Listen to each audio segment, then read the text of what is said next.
ton cœur qui était meurtri.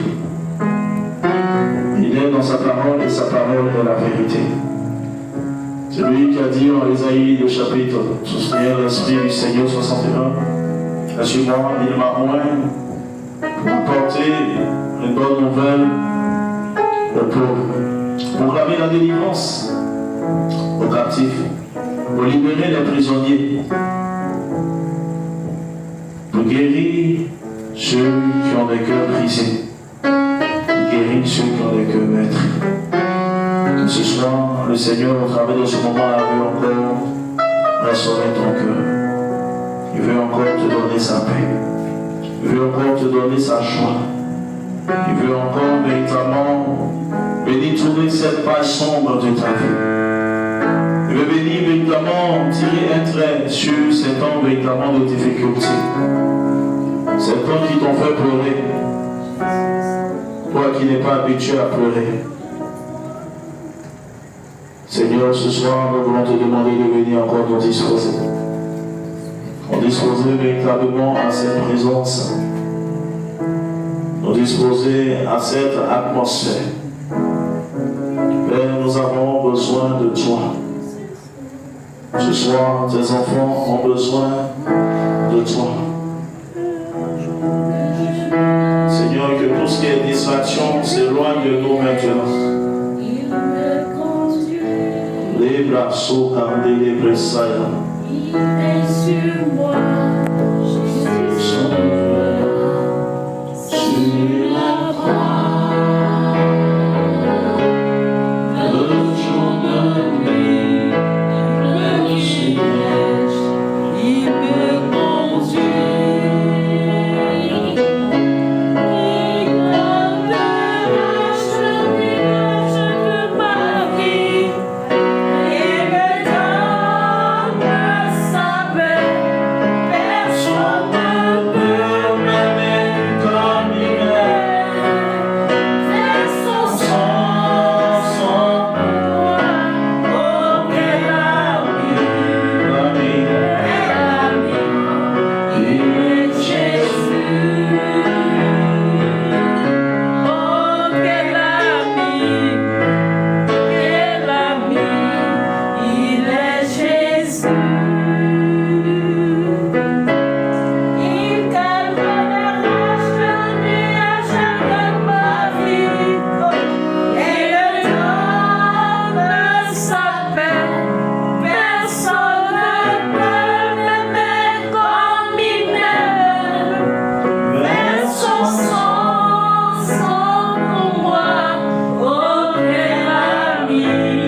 de toute parole qui sort de la bouche de Dieu.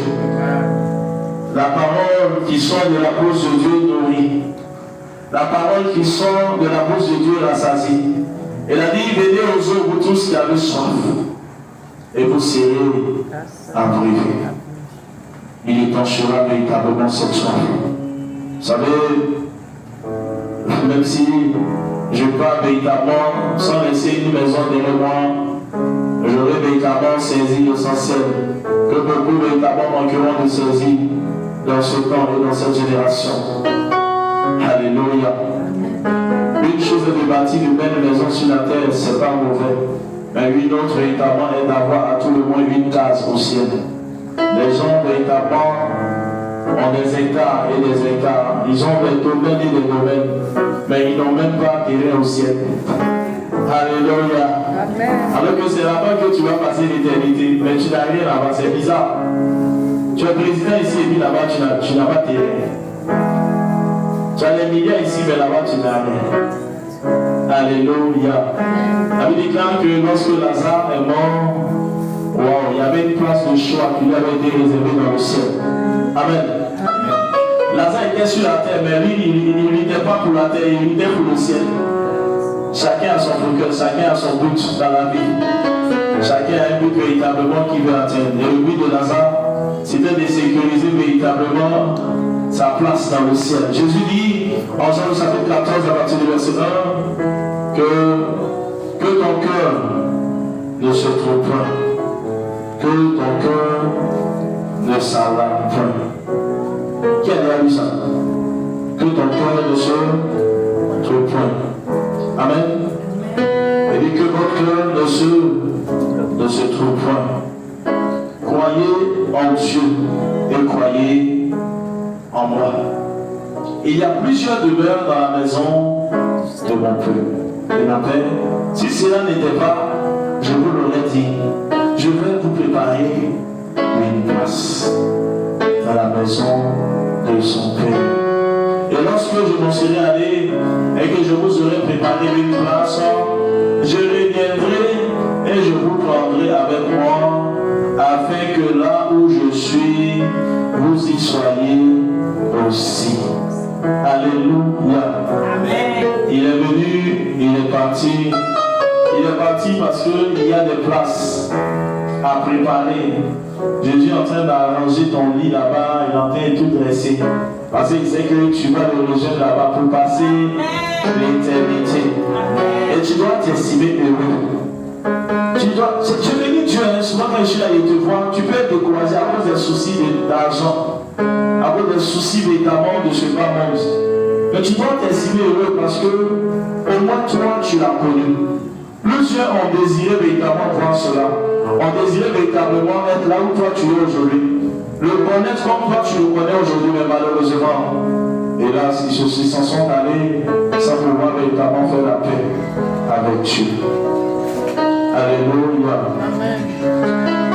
Dieu m'a dit de rassurer quelqu'un ce soir qui se posait encore des questions, qui se lamentait, de lui dire que véritablement il n'y a pas de plus grand bonheur, de plus grande réussite que d'avoir véritablement la paix de l'âme, le repos de l'âme. Quand j'étais encore de l'autre côté, il y avait un monsieur là, un Nigérian. Il dit, il voulait à tout prix réussir, par tous les moyens. Un Igbo, c'est un Igbo. Il dit, lui voulait réussir à tout prix. Peu importe ce que cela lui coûtait. Il ne pensait qu'à l'argent, il ne voyait que l'argent.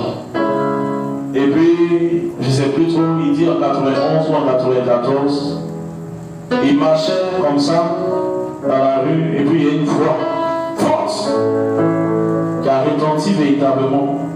Et une fois, il a entendu une voix qui lui a dit, où passeras-tu l'éternité?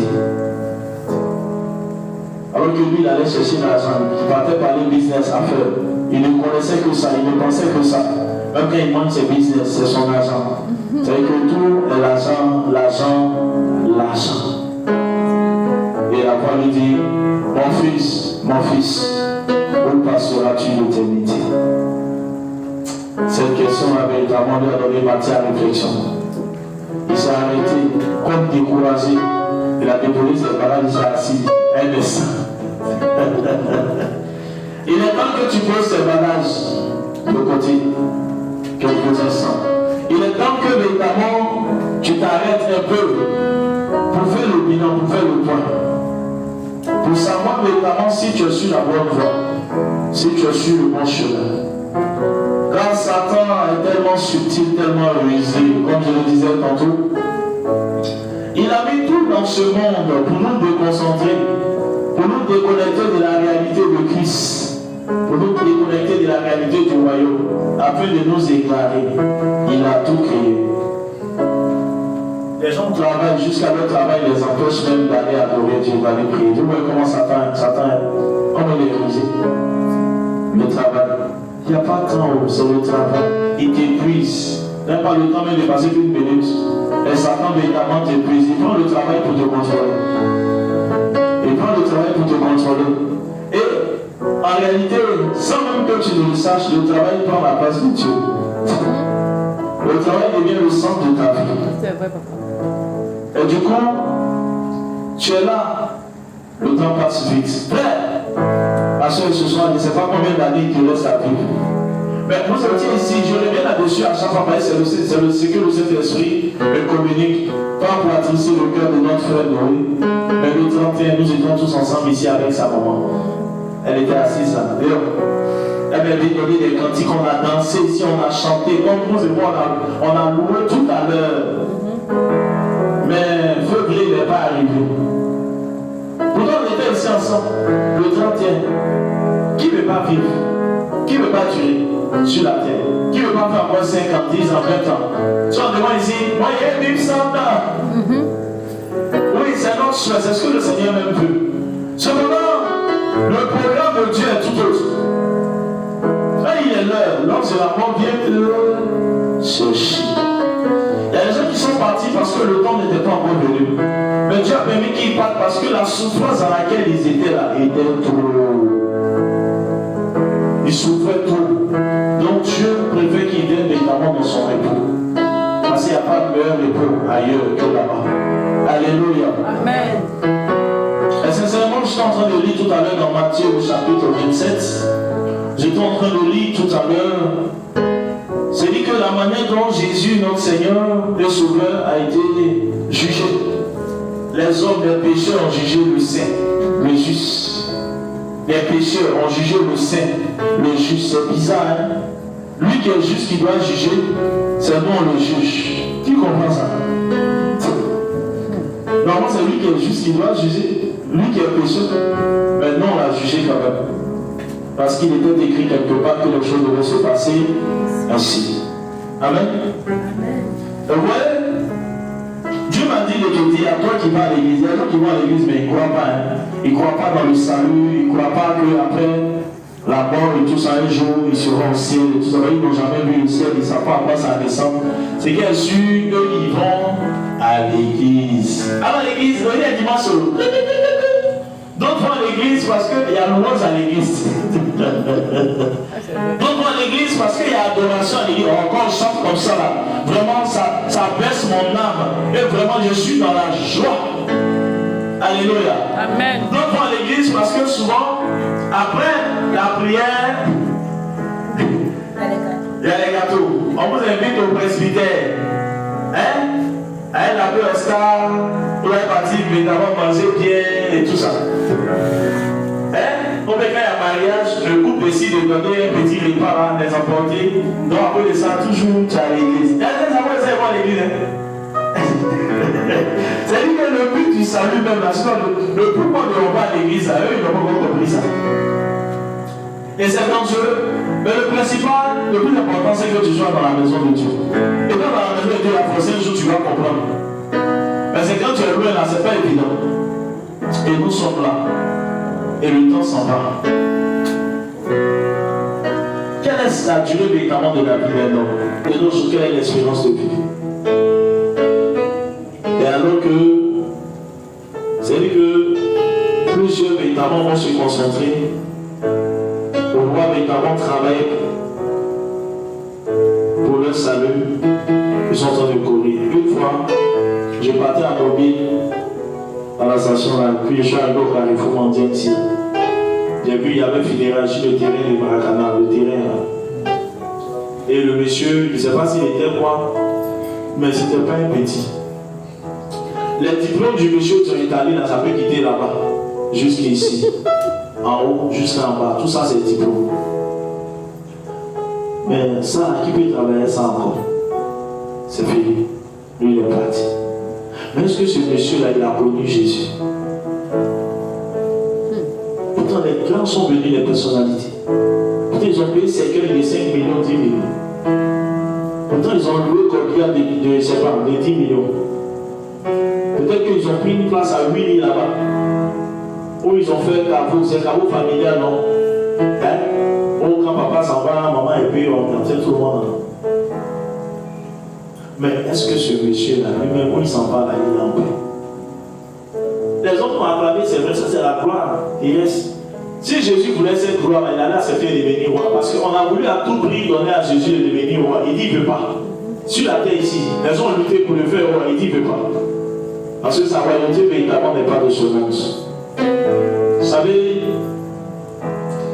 il y a des gens qui souffrent sur la terre jusqu'à... Ils sont morts. Sans connaître de moments de joie, de répit. Ça a été le cas de Jérémie.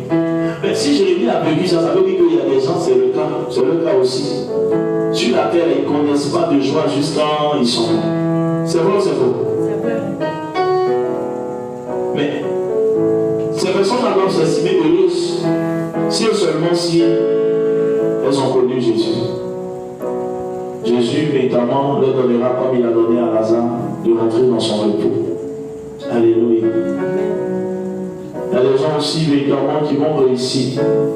Mais quand tu vois la croix qu'ils portent, c'est pas facile. C'est pas facile. C'est-à-dire qu'à chaque fois que la personne se dit elle est proche du but, c'est comme si véritablement le chemin encore s'allongeait, les difficultés se prolongeaient. Alors que la personne prie, alors que la personne jeûne, alors que la personne fait tout ce qu'on doit faire, tout ce qu'il y avait de faire, elle marche selon la parole, mais sa vie est difficile. Il y a des gens qui peuvent souffrir 10 ans, 20 ans, 30 ans, même 40 ans, avant de voir la gloire de Dieu dans le vie. Alléluia. Je prie que cela ne soit pas ton partage au nom de Jésus. Amen.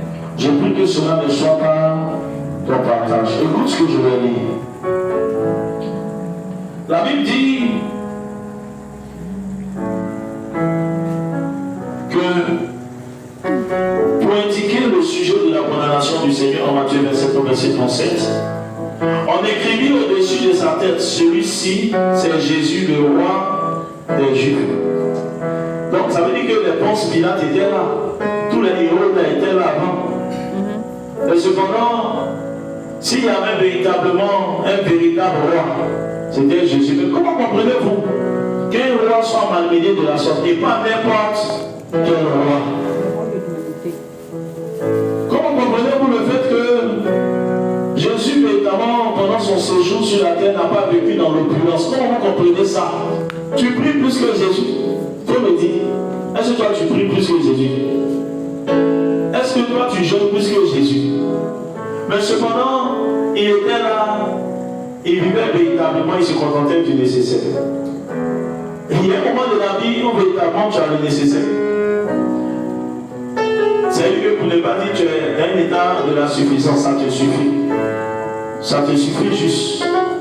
Il y a un temps qui arrive où véritablement Dieu te fait rentrer dans l'abondance, comme je le disais la dernière fois. Et il y a un temps qui arrive où Dieu t'emmène dans la surabondance. Et puis quand ça dépasse, ça déborde un peu trop, tu vas dans l'opulence. Quand tu t'assois au lit, tu fais le bilan des statistiques, tu sais à quel stade tu es. Es-tu au stade de la suffisance? Il y a des gens même la suffisance, mais ils ne sont pas dedans. Et ils sont dans l'insuffisance. Insuffisance alimentaire, insuffisance financière, insuffisance à tous les niveaux. C'est bizarre, c'est compliqué. Mais toi, au moins, tu es dans la suffisance. C'est une grâce. Celui qui est dans l'insuffisance, il lutte pour parvenir à la suffisance. Celui qui est dans la suffisance veut parvenir à l'abondance. Et celui qui est dans l'abondance veut parvenir à la surabondance. Et celui qui est dans la surabondance veut accéder à l'opulence. Quelqu'un m'a pas dit amen. Amen. La Bible dit que c'était écrit roi des Juifs. Il y a des choses, il y a des positions, il y a des titres, il y a des choses que seul Dieu peut te reconnaître. Mais aussi longtemps que tu seras sur la terre, les hommes ne te le reconnaîtront pas. Et tu vas te plaindre pour ça. L'homme ne va jamais reconnaître. Parce que Dieu estime que si lui reconnaît déjà, c'est déjà suffisant. Si lui, il te connaît comme tel, il sait que la chose est ainsi, c'est déjà suffisant. Tu n'as pas besoin véritablement de l'approbation des hommes.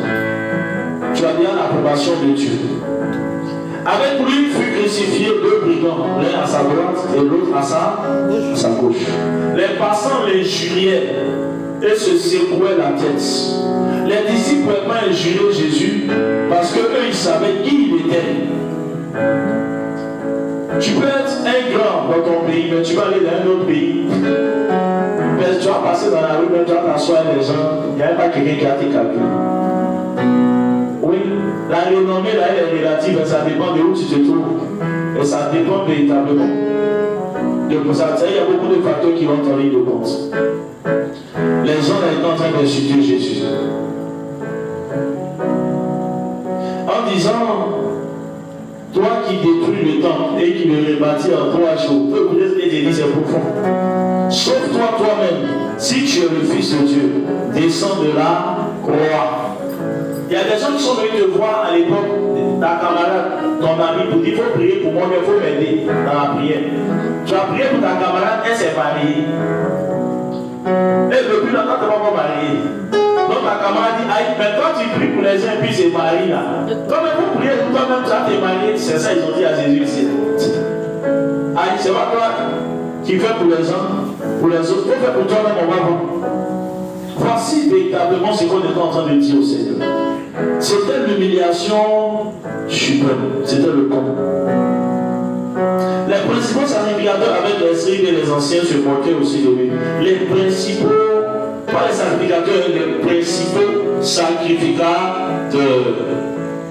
Avec les scribes, ceux qui connaissent la Bible, la Torah, la parole de Dieu par cœur, ils peuvent te réciter. Et ils se moquaient aussi de Jésus. Pourquoi? Parce qu'ils avaient véritablement la lettre de l'esprit, mais ils n'avaient pas l'esprit de la lettre.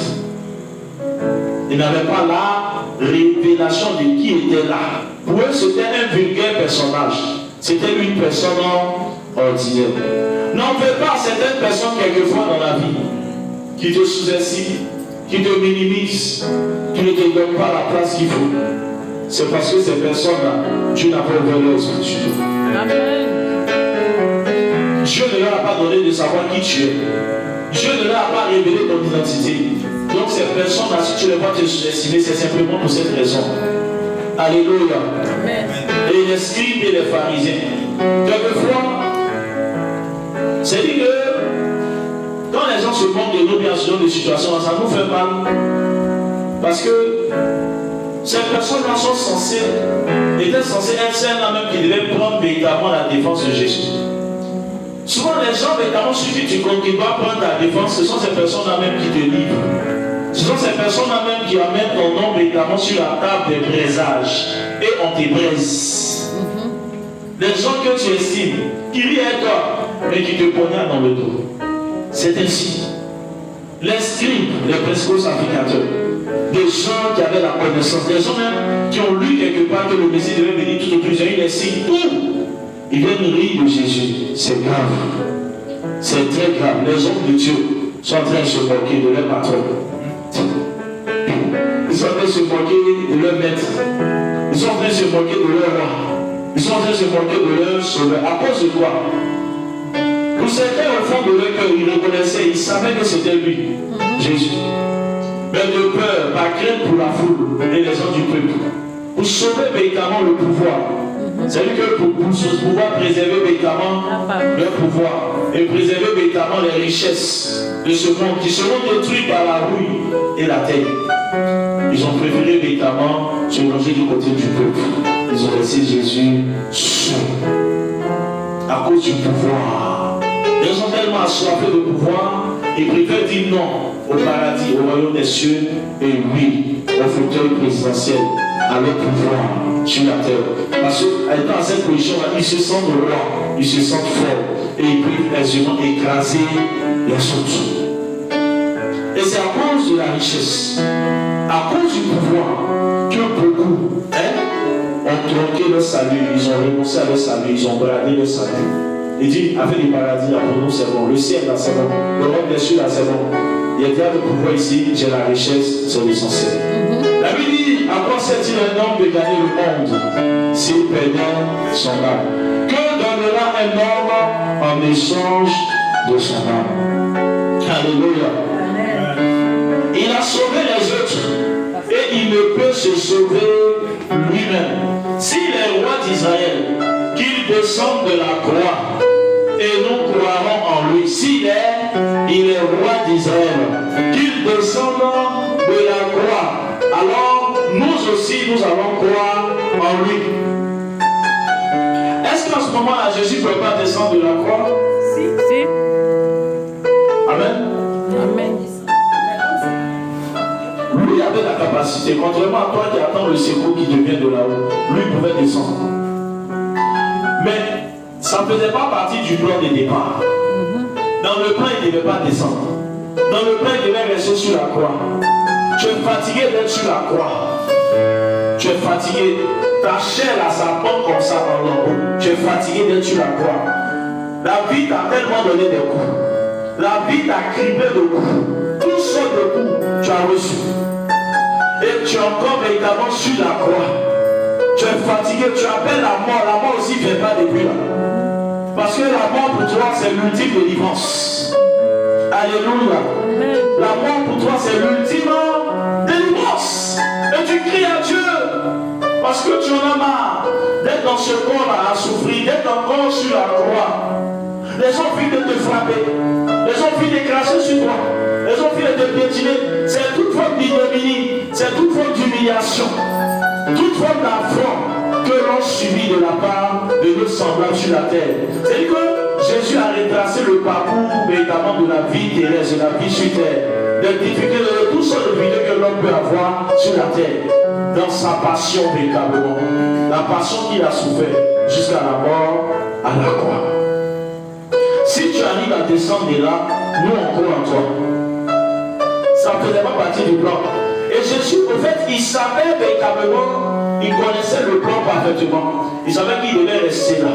Tu es fatigué, je veux te dire ce soir.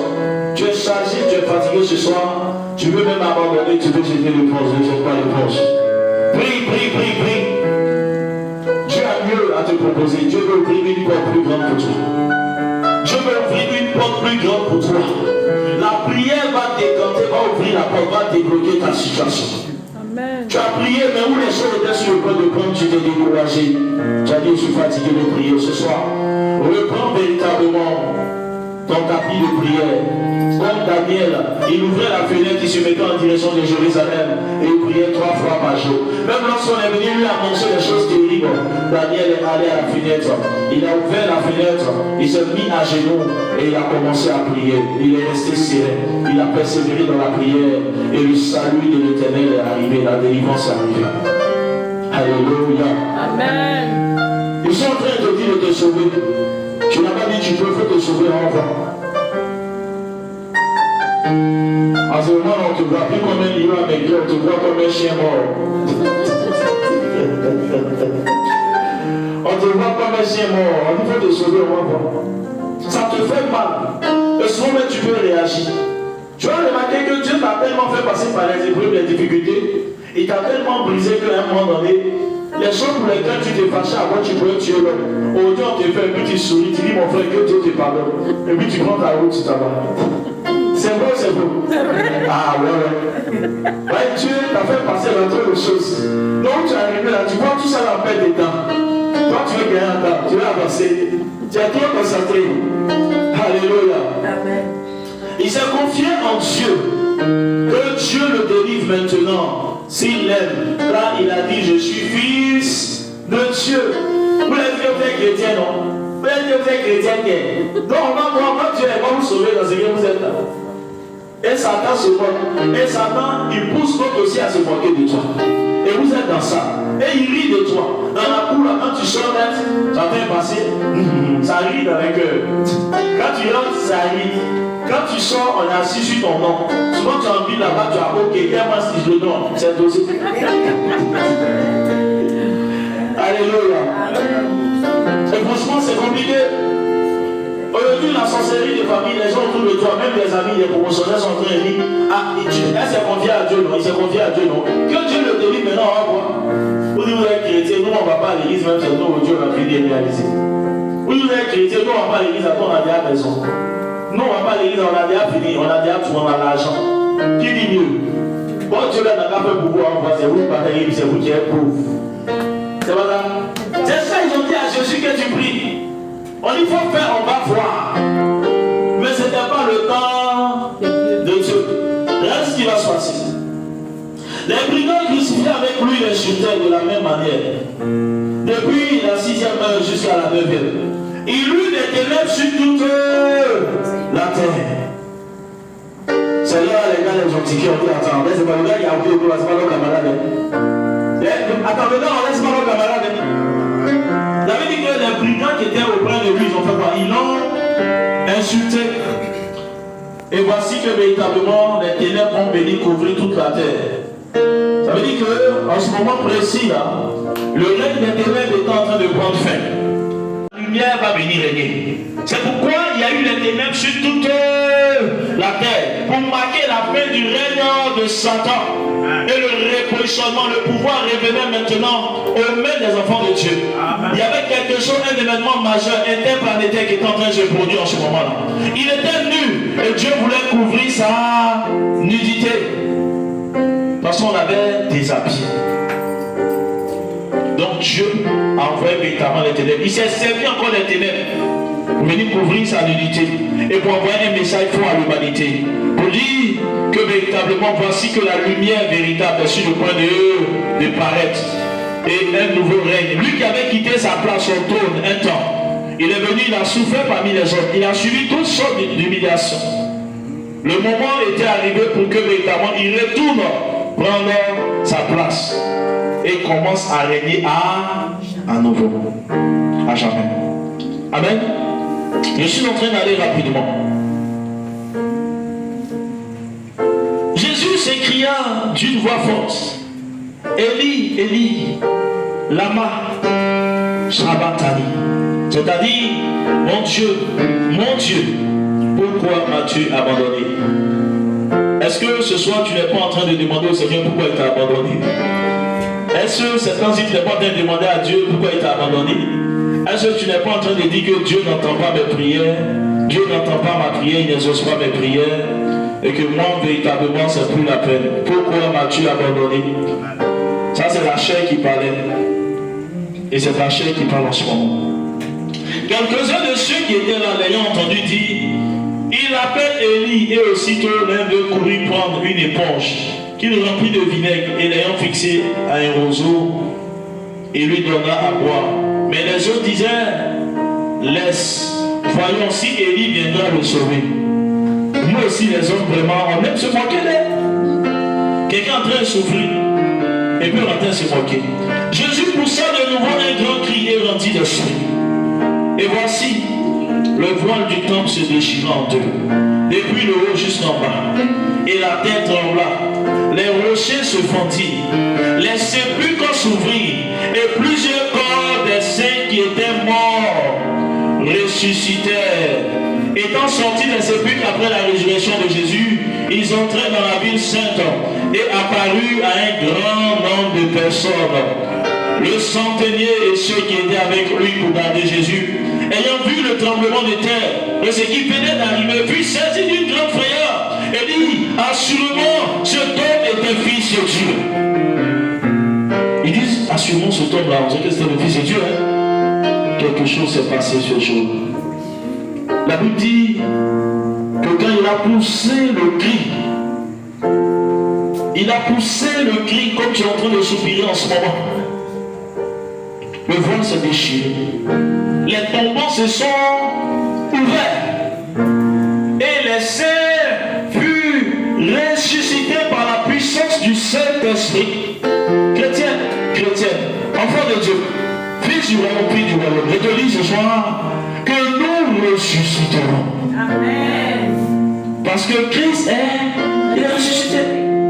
Et pour nous démontrer ça, avant que lui-même ne ressuscite, regarde, les tombeaux se sont ouverts. Tout à l'heure, j'ai parlé des mystères. J'ai dit, où va l'âme? Que subit l'âme après la mort? Et pour ceux qui n'étaient pas dans la première réunion de prière, le thème c'était, à la première réunion de prière, le thème c'était l'éducation de l'âme. L'éducation de l'âme. Je vais le résumer pour vous, qui n'étiez pas là. L'éducation de l'âme. Dieu m'a dit, nous sommes des hommes éduqués parce que nous allons à l'école, très bien dans les études.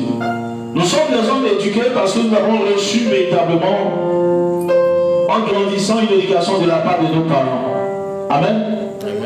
Mais cependant, nous n'éduquons pas suffisamment, ou même pas nos âmes. Alors que ce sont nos âmes qui iront dans l'éternité. Ce sont nos âmes véritablement qui iront véritablement dans la présence de Dieu. Si tu n'es pas habitué à prier sur la terre, c'est pas au ciel que tu vas aller adorer, tu vas aller prier. Oui. Là où les méga vieillards se procèdent. Les saints peuvent parvenir véritablement à entrer là-bas. Parce que toute leur vie durant, ils ont passé assez de temps à prier Dieu, à adorer Dieu. Si tu es paresseux, ton âme est paresseuse. C'est pas après la mort, ton âme va prendre plaisir à cela. C'est pourquoi tu dois véritablement discipliner ton âme. Tu dois imposer une certaine rigueur à ton âme. Le matin, tu as sommeil. Tu as sommeil, alors que tu sens le désir de prier. Tu dois être violent sur toi-même. Voilà pourquoi vous allez voir chez nos cousins d'à côté. Ils font l'effort, même quand les enfants sont encore tout petits, on les réveille matin pour prier. Tu veux pas, tu vas prier. On va créer une certaine habitude chez toi qui va faire que quand tu seras grand, tu ne vas plus voir la prière comme une corvée. Comme on entend te faire souffrir, de maltraiter. Comme c'est que quelque chose de. Comme une corvée ou une charge. Quelque chose que tu vas faire malgré toi. Mais tu vas faire la prière, tu vas prier par amour, parce que tu aimes la chose. Tu as fini par aimer la chose. Notre âme est très capricieuse, il faut le retenir. Notre âme est très paresseuse. Notre âme, elle aime la facilité. C'est pourquoi il faut discipliner l'âme. Et d'où est venu ce désordre-là? C'est venu du jardin d'Éden. Dès lors où l'homme a été corrompu dans le jardin d'Éden, la mort est entrée. Le péché est entré. C'est là-bas que la programmation initiale que Dieu avait faite là, elle a été déprogrammée. Donc on doit rééduquer nos âmes. Et beaucoup notamment cherchent toutes sortes d'éducation, mais leurs âmes là, ça ne les intéresse pas. Mais le Seigneur te dit que véritablement l'âme qui a péché est celle-là qui mourra. C'est vrai ou c'est faux?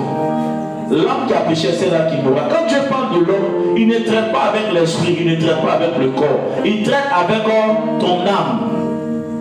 Est-ce que ton âme véritablement est dans les dispositions, les bonnes dispositions pour avoir part à la félicité céleste? Est-ce que tu éduques ton âme? Est-ce que tu disciplines ton âme? Est-ce que tu obliges ton âme tu forces ton âme à aimer les choses d'en haut? À propos de rechercher les choses d'en haut et non celles d'en bas. Car les choses d'en bas, elles sont passagères. Toi et moi, on est en train de voyager.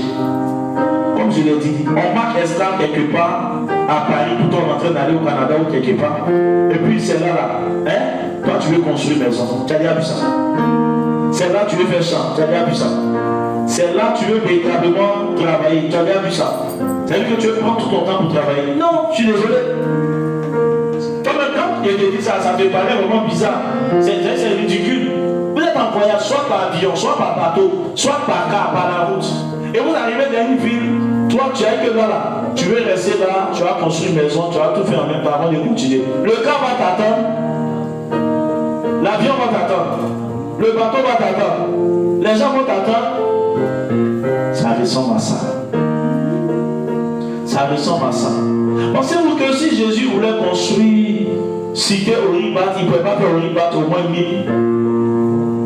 C'est pas mauvais.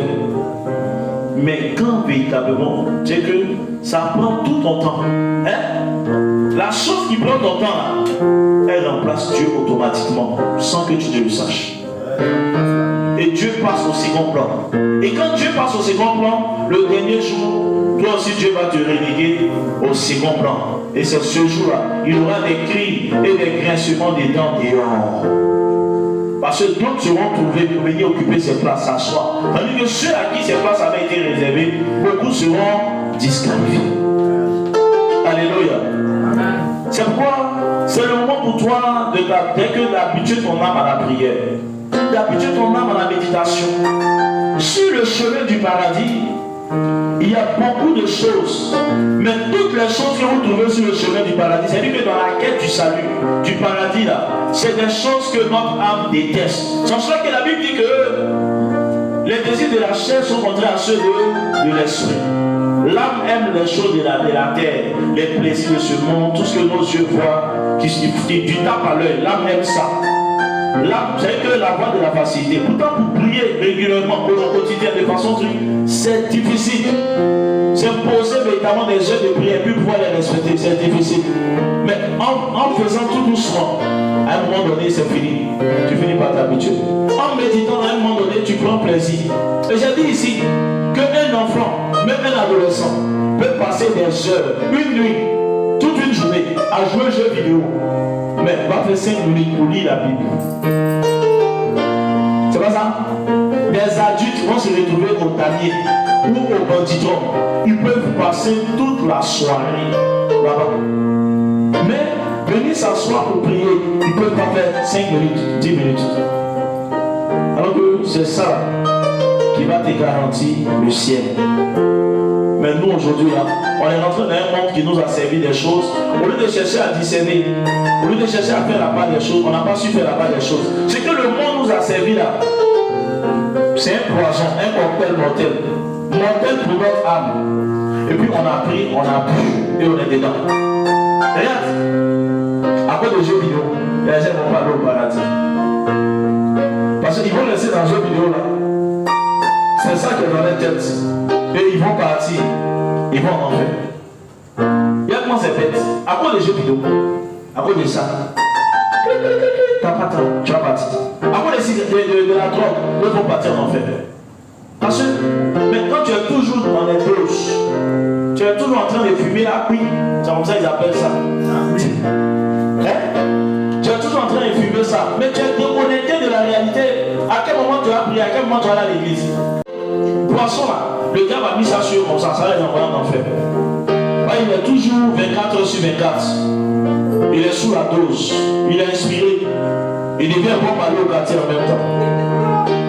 Hein? Et il est dans ça. Je vous dis la vérité. Le diable a réfléchi juste là. Il a trouvé ces choses et puis il a mis sur la terre. Et on est là. Il prend ces choses-là pour accrocher les gens. Et quand les gens deviennent véritablement accros, il manifeste véritablement certaines addictions par rapport à ces choses-là. C'est juste ça, le diable s'appuie, il tire et puis les envoie en enfer. Et on est là. Il y a combien aujourd'hui qui ont été déjà pris dans les filets? Poisson, il y a combien ça déjà pris? Vous me dites. Donc là, aujourd'hui, là, je vous dis, où est les élèves là, les enfants, beaucoup là, ils savent où on vend drogue, ils vont payer. Ça brille partout aujourd'hui. Là, parce qu'il était en train de rentrer, il était surpris de voir une petite fille même. Elle était en train de faire chaud. Et puis quand elle passe en même temps, toutes blanches, elles ont versé comme ça, comme ça. Ils ont tellement rien dans le film et tout ça. Desperado, tout ça aujourd'hui là. Ils sont en train de faire ça. Mais c'est dangereux, c'est grave. Et sincèrement, nous devons prier, nous devons nous lever vraiment dans la prière. Et prier pour le monde afin que, parce que Satan est en train de vouloir réussir son coup. Satan est en train de vouloir véritablement dire que ce que Jésus est venu faire là, hein, l'œuvre que Jésus est venu accomplir à la croix là, c'est zéro, c'est cadeau. C'est ce que Satan est en train de nous dire. En tirant plusieurs et en les emmenant en enfer. Alléluia. Et quand vous allez véritablement par contre sur le chemin de l'enfer, comme je le disais tantôt, l'ennemi a mis beaucoup de choses. Il y a beaucoup de choses sur tout le chemin qui mène véritablement en enfer. Mais ce sont les choses que notre âme vraiment aime, plus que tout. Ce sont les choses auxquelles véritablement qui font les délices de notre âme. Si on y prend garde, on voit vraiment, c'est-à-dire qu'imposer véritablement cette rigueur, cette discipline à notre âme, laisser véritablement la parole de Dieu nous pénétrer afin véritablement de transformer notre âme, de la rééduquer. Nous allons véritablement rester dans ces choses et puis nous allons partir un matin et c'est fini. On se retrouve véritablement en enfer. Amen. Il y a quelque chose. Il y a quelque chose. Dieu nous a donné le jardin, nous a mis dans le jardin, c'est pour le cultiver et le garder. Mais beaucoup cultivent, mais ils ne parviennent pas à garder. Une chose est de cultiver, mais une autre est de garder. Une chose véritablement est de préparer véritablement sa vie après la mort. Qu'est-ce qui se passe? On a parlé de ça ici. Où va l'âme? Où va l'âme après la mort de quelqu'un? Quand quelqu'un est mort. Tu peux répondre à ça? Où va l'âme? Tu peux me dire?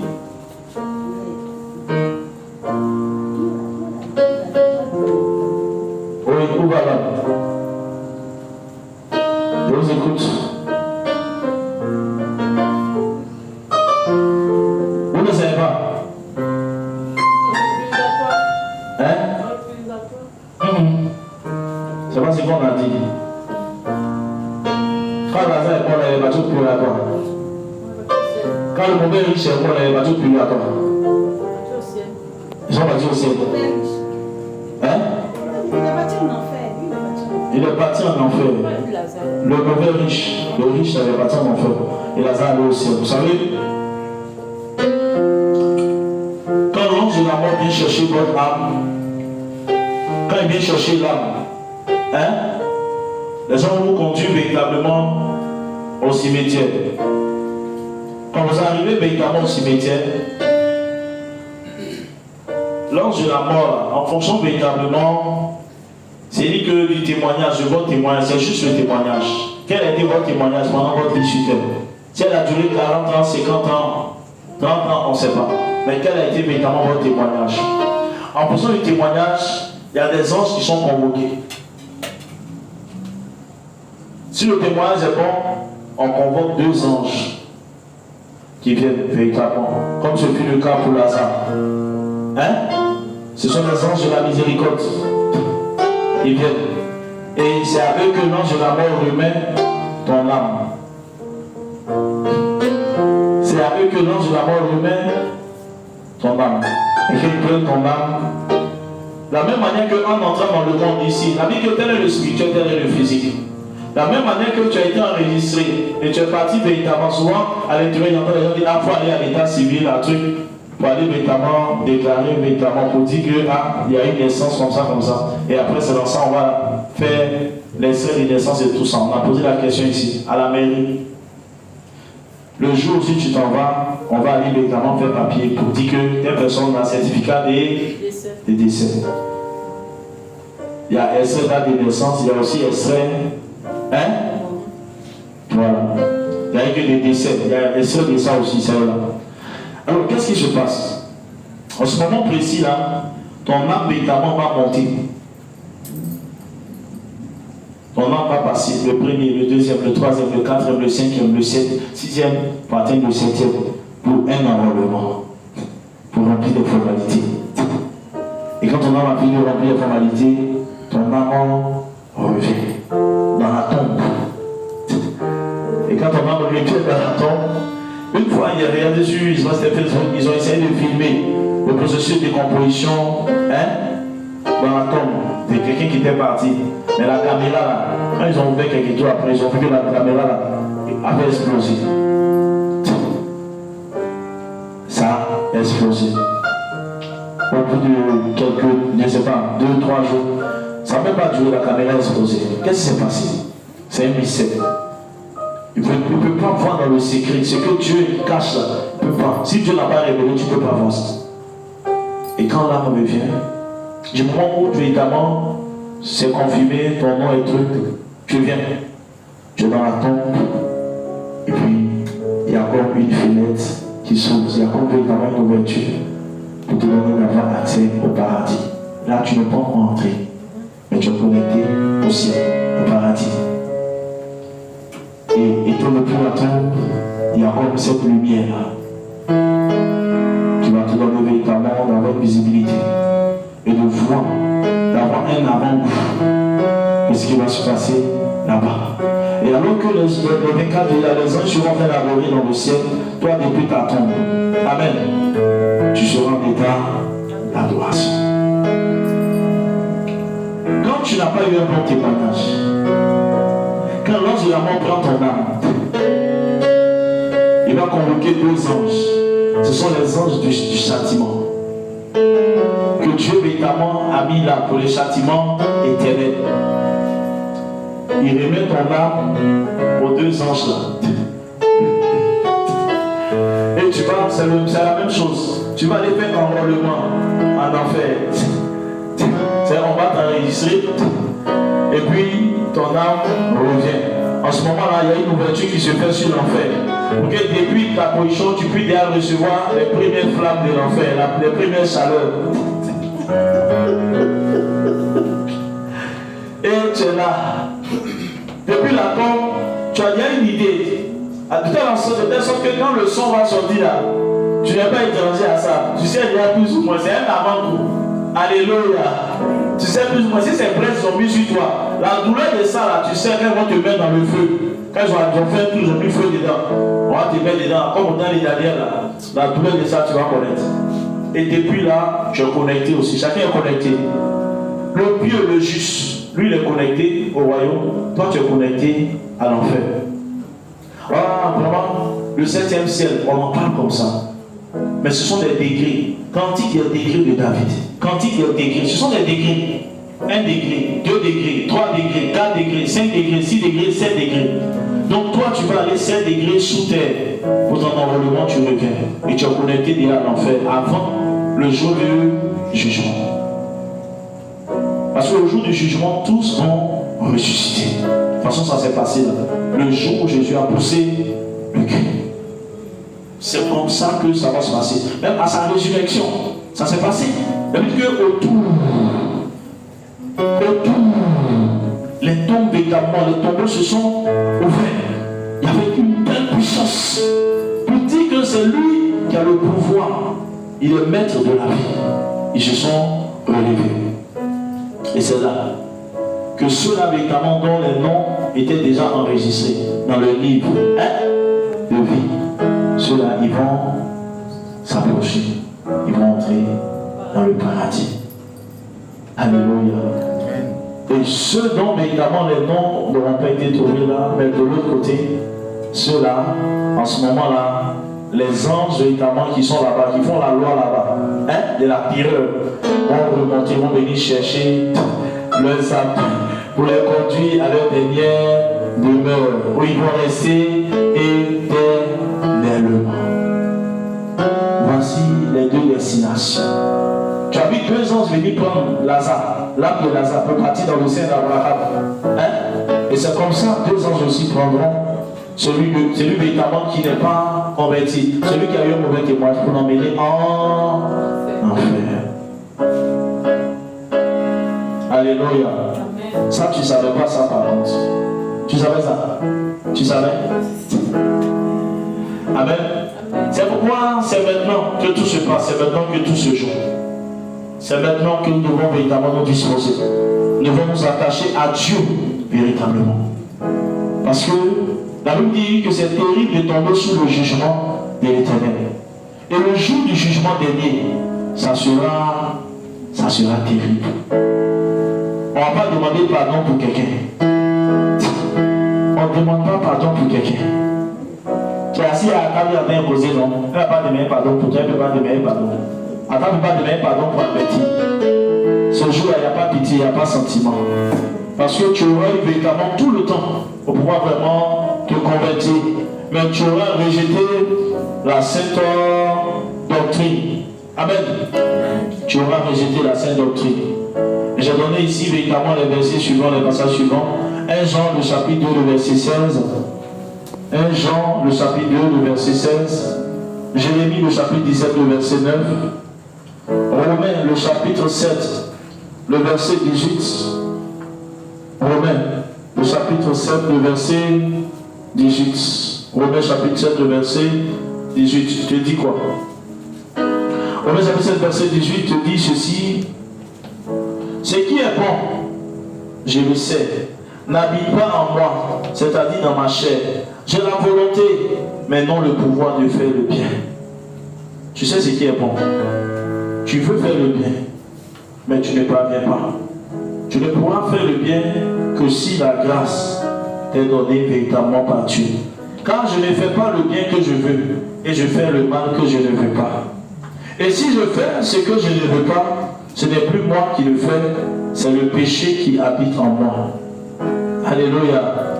Je trouve donc en moi cette loi. Quand je veux faire le bien, le mal est attaché à moi. Quand je prends plaisir à la loi de Dieu selon l'homme intérieur, mais je vois dans mes membres une autre loi qui lutte contre la loi de mon entendement et qui me rend captif de la loi du péché qui est dans mes membres. Misérable que je suis, qui me délivrera du corps de cette mort. Alléluia. Ça, c'était véritablement le soupir de l'apôtre Paul. Et j'ai parlé de Romains, le chapitre 8, le verset 5 aussi. Le verset 5 à 13, toujours. Romains, chapitre 8, le verset 5 à 13. Car en effet, qui vivent selon la chair s'affectionnent aux choses de la chair. Tandis que ceux qui vivent selon l'esprit s'affectionnent aux choses de l'esprit. Et l'affection de la chair, c'est la mort. Tandis que l'affection de l'esprit, c'est la vie et la paix. Car l'affection de la chair est illimitée contre Dieu, parce qu'elle ne se soumet pas à la loi de Dieu et qu'elle ne le peut même pas. Or, ceux qui vivent selon la chair ne sauraient plaire à Dieu. Pour vous, vous ne vivez pas selon la chair, mais selon l'esprit. Si du moins l'esprit de Dieu habite en vous, si quelqu'un n'a pas l'esprit de Christ, il ne lui appartient pas. Si quelqu'un n'a pas l'esprit de Dieu, l'esprit de Christ, il ne lui appartient pas. C'est fort. Tu dis appartenir à Dieu, mais il dit par la bouche de Paul, si tu n'as pas son esprit, tu ne lui appartiens pas. Après du salut là, c'est fort. Hein? Il y a beaucoup de choses dedans. Hein? C'est pas ça? Hein? Tu me regardes. Il y a beaucoup de choses dedans. Hein? On est en train de jouer ça comme ça. Depuis le secteur des Jean-Baptiste, ça s'est forcé. Tu t'amuses, tu restes dans ça. Ton enfer est clair. On ne coupe pas ticket même, ça vient de trouver. Alléluia. Hein? Et c'est ça, c'est vraiment dommage. Quand l'Esprit de Dieu habite en toi, l'Esprit du Seigneur, les choses de ce monde te dégoûtent. Le péché te dégoûte. Mais l'Esprit qui est en toi, il rejette ça. Mais quand il n'est pas en toi, tu aimes les choses de la terre. Tu es en Dieu, hein? La parole de Dieu est là. Matin, soir, tu pries, tu jeûnes. Mais tu aimes les conneries, les bêtises. C'est ça que tu aimes. Hein? Il y a des gens chrétiens, ils viennent, mais ils aiment les bêtises. Tout ce qui est connerie, là, toute forme d'abomination, la débauche, c'est ça ils aiment. L'Esprit de Dieu n'est pas en toi, il faut te revoir. Tu as besoin d'une délivrance. Et toi, ce n'est pas les mains à t'imposer, c'est les pieds à t'imposer. Voyez, les mains là ne pourront pas te libérer. Alléluia. Romains le chapitre 13, le verset 13 à 14. Je lis rapidement. Marchons honnêtement comme en plein jour. Marchons honnêtement comme en plein jour. Loin des excès et de l'ivrognerie, de la luxure et de l'impudicité, des querelles et des jalousies. La luxure là, c'est quoi? Donc on va trop bien. On va trop bien français là. Ceux qui ne sont pas français là, dites non. La luxure, l'apôtre Paul dit de marcher honnêtement comme en plein jour. Hein? De ne pas marcher dans les ténèbres, mais de marcher dans la vérité, de marcher honnêtement comme en plein jour. Parce qu'il n'y a rien qui est caché devant Dieu. Il fait jour, il fait nuit, tu es à l'hôtel, la nuit ou la journée, Dieu te voit. Donc il faut marcher comme en plein jour. Il n'y a rien qui est caché. Donc il dit véritablement loin des excès et de l'ivrognerie, les souraves, ces deux sont très mal. Et les excès, tout ce qui est excès, nourriture, quoi, les excès. L'apôtre dit on va marcher loin de ça, sinon ça c'est des pièges qui vont mener notre âme en enfer. Et il dit de la luxure. C'est quoi la luxure? Dans le luxure, il y a quoi? Luxe. Il y a luxe. C'est quoi le luxe? C'est la parole de Dieu en train de dire là. Hein? Vous Oui, la luxure, les gens qui aiment la luxure, là, le luxe. Les gens qui aiment la luxure, le luxe. Oui. Elle ne peut pas dire de vivre loin de ça. Oh, c'est la parole de Dieu en train de lire. Il dit la luxure. C'est quoi la luxure? Pourquoi il dit de vivre loin de la luxure?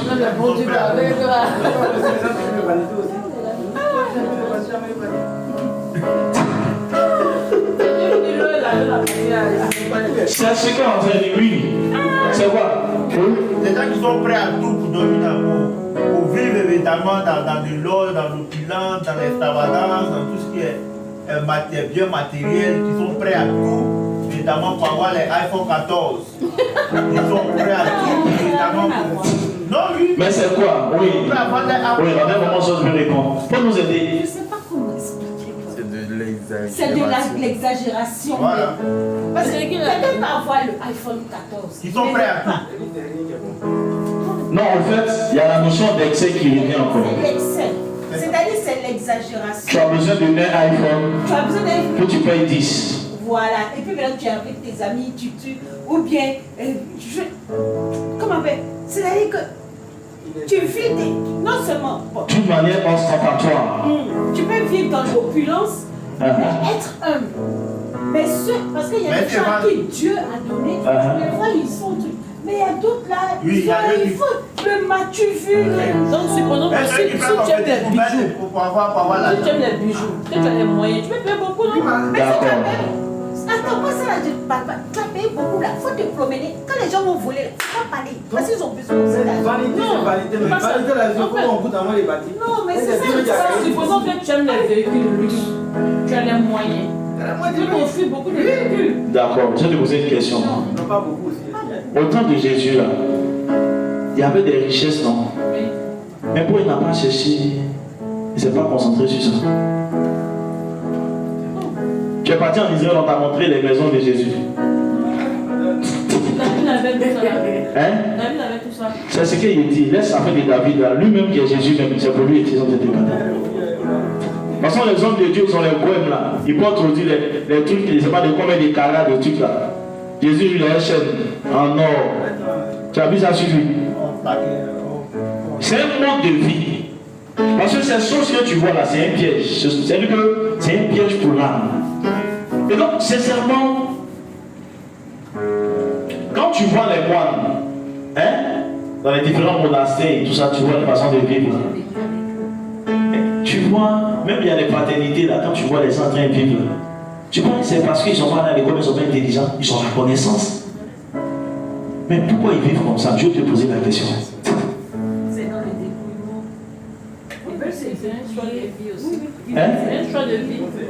C'est un choix de vie, non? Donc c'est le meilleur choix que Jésus nous a montré là. C'est le meilleur choix qu'il nous a montré. Bravo. C'est le meilleur choix que Jésus nous a montré.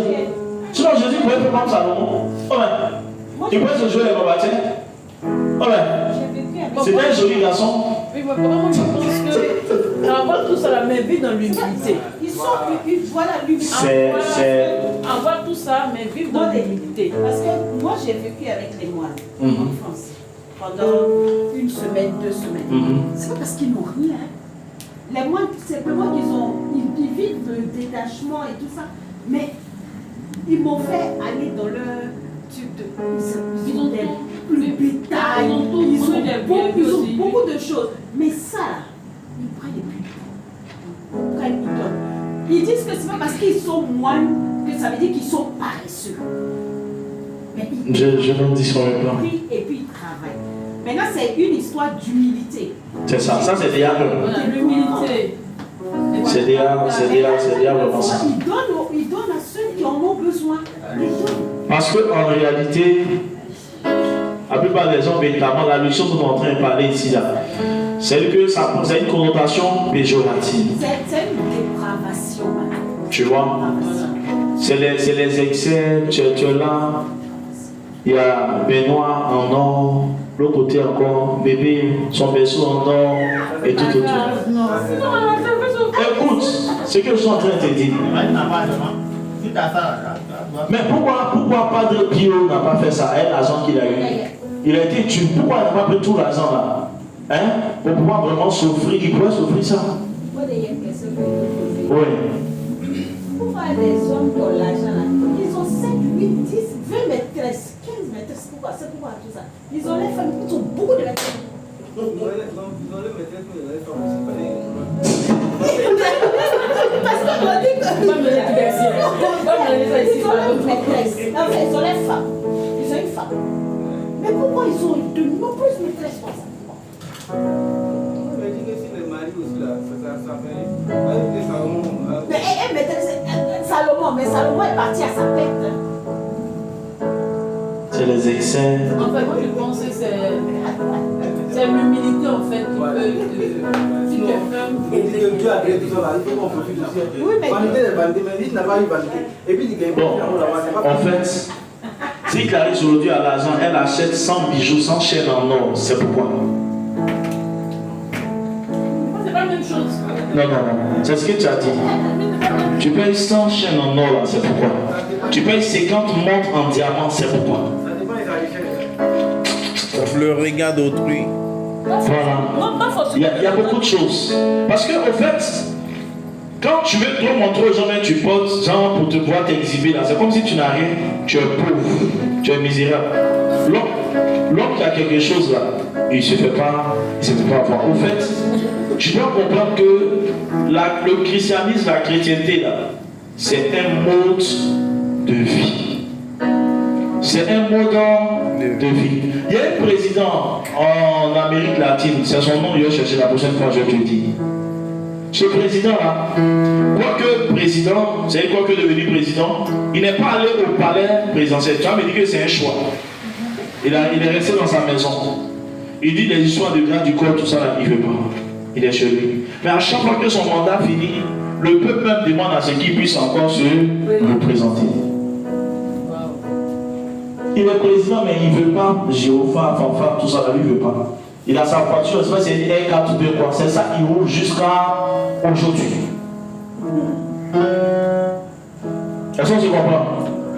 Tu vois un peu. Et donc, sincèrement, il faut également que nous puissions comprendre. Moi, aujourd'hui, je peux avoir peut-être un domaine. Et je prends le domaine là-bas, il y a un lac que je crée en bas, je fais tout. Moi, j'ai ma conception. Et en dehors de ce domaine-là, je vais encore avoir d'autres maisons, des domaines un peu partout. Je connais un monsieur qui a construit à Tiasalé jusqu'au aujourd'hui, il ne met même pas les pieds dans sa maison. Il a construit sur 1000 mètres, 2000 mètres carrés. Il a mis le luxe là-bas. C'est que des choses chez mais il ne doit pas là. C'est pourquoi. C'est dit que tu n'as pas besoin de plusieurs. Tu n'as pas besoin de plusieurs. Tu as besoin véritablement, Dieu te donne 10, il te donne 20.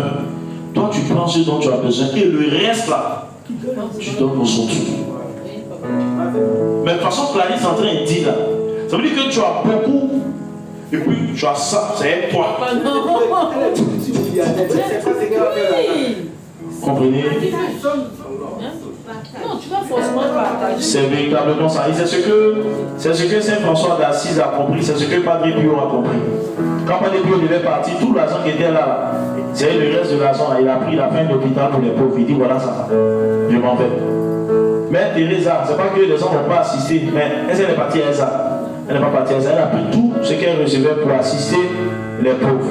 Et c'est pareil, véritablement. Saint François d'Assise était issu d'une famille vraiment très nantie. Mais c'est comme Mère Teresa. Oui, des gens nantis. Mais pourquoi ils abandonnent tout ça? Pour chercher la richesse de Dieu. Pour chercher à avoir la richesse en Dieu. Et une fois qu'ils ont cette richesse-là, ils prennent véritablement de cette richesse-là pour aider les autres. Mais Teresa pourrait s'appuyer dans des choses vraiment, pour laisser des choses, c'est pas possible. Mais quand tu as compris Dieu à un certain niveau, tu rentres dans un état du dépouillement. Et tu vis maintenant pour Dieu. Et pendant que tu es en train de prendre ça, ce que tu vois là, ce surplus, tout ce que tu as là, et de le consacrer à aider les pauvres et tout ça, les nécessiteux, tu es en train véritablement de bâtir ta maison et de préparer véritablement ta place dans le royaume. De préparer véritablement ta place dans le royaume. Parce que au paradis, il y a des gens qui vont dormir dans Sikobois. C'est une façon de parler. Mais tu dis Sikobois. Au paradis, il y a des gens qui vont dormir dans le château. Ça dépend de ce que tu as fait ici. Pourquoi le riche est parti en enfer? On va résumer là, on va résumer juste là. Pourquoi le riche là, il est parti en enfer puis Lazare est parti au paradis? Pourtant il était riche. Donc tu as tout compris. Même si c'est sûr qu'on voit. Mais c'est pas maison même. Même si c'est pas maison. On met naturellement. La luxure, c'est la richesse, c'est la recherche. Écoutez, la luxure, c'est la richesse déréglée. C'est la richesse déréglée. Comme on est en train de dire, c'est de exagérer. Hein? La richesse exagérée. Et plus généralement, la prédominance accordée au plaisir de la chair. La prédominance accordée au plaisir de la chair. C'est la richesse déréglée des plaisirs sexuels. Et plus généralement, la prédominance accordée au plaisir de la chair. C'est la part animale dans tout ce que cette part a d'incontrôlable, même de fondamentalement dérangeant. Amen. C'est le pouvoir véritablement donné libre cours. Quand tu as l'argent, beaucoup d'argent, tout ça, à tous tes pensants. Tu te lèves le matin, tu as envie de payer 10 avions, tu payes. Et puis c'est là comme ça. Je suis content. Hein? Ah, c'est ça qu'on est en train de parler. Non, mais comment tu vas prendre soin de toi? Tu te lèves le matin, c'est-à-dire que et tu gaspilles. Pendant ce temps-là, tu es conscient de ce qu'il y a des malades véritablement qui ont besoin d'assistance. Il y a des gens véritablement qui ont faim. Il y a des familles qui sont sans abri. Donc Dieu t'a donné ça. C'est pour que véritablement tu sois tous de bénédiction, tu puisses assister ces personnes. Alléluia. Donc c'est en quelque sorte ça. Amen. Une autre définition, je termine avec ça. La luxure est un terme qui désigne un penchant considéré comme immodéré. Immodéré. Amen. Immodéré. C'est-à-dire que c'est l'extravagance, comme il a dit. C'est-à-dire que dans le fait de vouloir exhiber ce que l'on a et tout ça, montrer aux autres qu'on est vraiment dans l'opulence et tout ça. Amen. Et il y a aussi le fait de pouvoir acquérir des choses dont on n'a pas forcément besoin. C'est ça. Que le Seigneur vraiment bénisse sa parole. Amen. Et que le Seigneur nous donne véritablement, au sortir d'ici, là, de commencer à véritablement éduquer nos âmes. Amen. Nos âmes ont besoin d'être éduquées pour ne pas manquer le rendez-vous véritable. Tu étais dans le monde, les hommes t'ont donné rendez-vous. Les chéris Coco t'ont donné rendez-vous. Mais il y a un rendez-vous, tu ne dois pas manquer. C'est le rendez-vous avec Jésus. Car il déclare que ce jour-là, plusieurs vont nous dévancer dans le royaume des cieux. Il y a même des prostituées qui vont nous dévancer dans le royaume des cieux. Ils seront assis à la table qui sera dressée véritablement pour le grand festin avec nos pères Abraham, Isaac et Jacob. Que le Seigneur vous bénisse. Amen. Que Dieu bénisse sa parole. Amen. Et qu'il nous donne de discipliner nos âmes. Amen. Au nom de Jésus. Amen. Seigneur, ce soir nous avons encore écouté ta parole. Ta parole est la vérité. Seigneur, aujourd'hui nous soupirons après toi. Et nous voulons véritablement devenir très riches. Très prospères, être dans l'opulence absolue. Cependant, Seigneur, tu sens les cœurs et tu connais nos cœurs. Tu sais véritablement si nous respecterons nos engagements de départ. Toutefois, Seigneur, ce soir nous voulons véritablement que tu viennes par ton esprit nous donner de pouvoir discipliner nos âmes, éduquer nos âmes, habituer nos âmes véritablement aux choses spirituelles, aux choses de l'esprit, aux choses du royaume, la prière, le jeûne, la méditation de ta parole. Seigneur, nous voulons être des adorateurs véritables. C'est pourquoi ce soir, que là où véritablement nos âmes étaient dans les filets, dans les chaînes véritablement, du confort, un confort véritablement trompeur, qui va nous donner véritablement, Seigneur, de nous retrouver dans un inconfort éternel. Nous prions que tu viennes nous affranchir véritablement de cela. Tout confort qui sera un piège pour nous, Seigneur, pendant ce pèlerinage, ce voyage sur la terre, soit véritablement, Seigneur, ôté, Seigneur, de notre chemin, du devant de nos Seigneur. Bien déjouer tous les pièges que Satan, Seigneur, de par le luxe, la luxure, Seigneur, de gloire au Père, voudra attendre à nos âmes, afin de les retenir captives. Jésus, divin roi. Ce soir, bénis tes enfants. Et donne-leur véritablement, Seigneur de gloire, de ne pas manquer ce rendez-vous. Car plusieurs sont distraits par la technologie et beaucoup d'autres choses. Ils se consacrent véritablement, Seigneur, au Père, à des choses qui les détournent véritablement de l'essentiel. Donne-nous de pouvoir redéfinir l'ordre de priorité. Donne-nous de pouvoir véritablement nous repositionner avec toi. Donne-nous de croire que véritablement, en venant à l'église, ce n'est pas une perte de temps. En venant à la prière, ce n'est pas une perte de temps.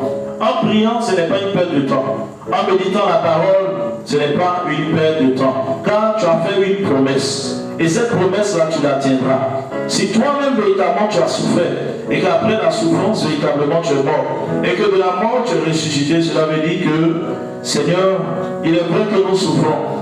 Mais Seigneur, mon Dieu, mon roi, toi qui as permis la souffrance dans la vie de Joseph et qui l'a après délivré, c'est toi qui nous délivreras aussi et tu nous établiras en tes promesses. Toi qui as délivré ta vie et qui l'a fait asseoir sur le trône, tu nous délivreras aussi et tu nous feras assis sur le trône. Assois, Seigneur, sur le trône. Toi qui as délivré plusieurs, tu nous délivreras également. Gloire soit rendue à ton Saint-Nom. Gloire soit rendue à ton Saint-Nom. Béni sois-tu, divin roi. Et que tout ce qui est distraction dans ce bas monde, Seigneur de gloire au Père, soit maintenant repoussé loin de nous, afin que nos âmes soient focalisées sur toi, soient focalisées sur ta parole, soient focalisées sur la mission que tu as assignée, afin véritablement de la réussir. Béni sois-tu, roi de gloire, et merci d'achever l'œuvre que tu as commencé au nom suprême de Jésus. Amen. Wow, que Dieu vous bénisse et que sa grâce à faveur soit sur vous. Voici la parole de l'Éternel qu'il m'a communiquée pour vous ce soir. C'est la parole que Dieu m'a donnée. Que le Seigneur véritablement donne à ces paroles-là de demeurer sur les tables véritablement de nos cœurs afin de pouvoir la mettre en pratique. Je suis sûr véritablement.